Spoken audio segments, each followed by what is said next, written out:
Each email that you send is an opportunity to meet your subscriber on the day that they're ready to buy.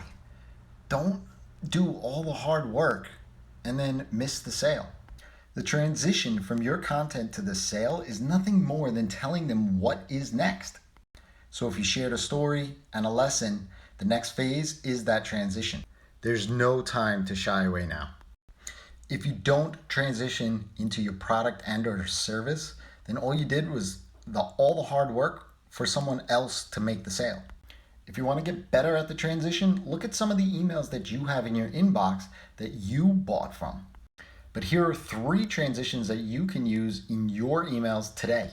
If you enjoyed this, you can.